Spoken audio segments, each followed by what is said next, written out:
Parehong proseso ang ipatutupad ng Philippine National Police sakaling ilabas ang warrant of arrest laban sa mga kapwa-akusado ni dating Pangulong Rodrigo Duterte sa kasong Crimes Against Humanity sa ICC. Yan ang ulat ni Patrick De Jesus. Mag-iisang linggo na mula nang maaresto si dating Pangulong Rodrigo Duterte dahil sa kasong Crimes Against Humanity sa International Criminal Court, kaugnay ng umano'y madugong war on drugs. Nasa kustodiya ng ICC si Duterte sa The Hague, Netherlands, kung saan itinakda sa Setyembre ang kanyang confirmation of charges.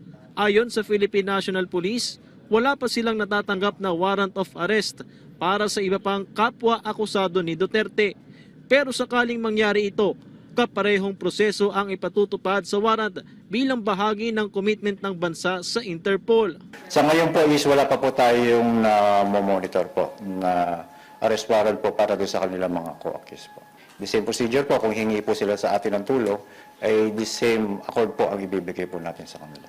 Ayon kay ICC Assistant Counsel Attorney Cristina Conti, sina dating PNP Chief Oscar Albayalde at Senador Ronald De La Rosa ang posibleng susunod na arestuhin. Handa naman ang PNP na makipagtulungan sa ilulunsad na investigasyon sa Senado ni Senador Amy Marcos patungkol sa pag-aresto sa dating Pangulo.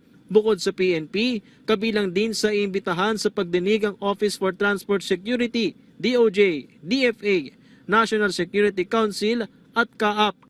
Ang PNP po ay nanatiling support role lang po sa National Trans Commission po. Handa po ang PNP na makipag-cooperate sa lahat po ng investigation. Samantala, aabot naman sa 58 rally ang namonitor ng PNP sa iba't ibang panig ng bansa mula nang arestuhin si Duterte na dinaluhan ng nasa 49,000 na individual. Patuloy na nakabantay ang PNP pero hindi naman daw kailangan na magtaas ng alerto. Sa ngayon po, since binawi na po yung heightened alert status po, is hindi po nangangamba ang PNP, patuloy mo po sa kanyang trabaho na peace and order po.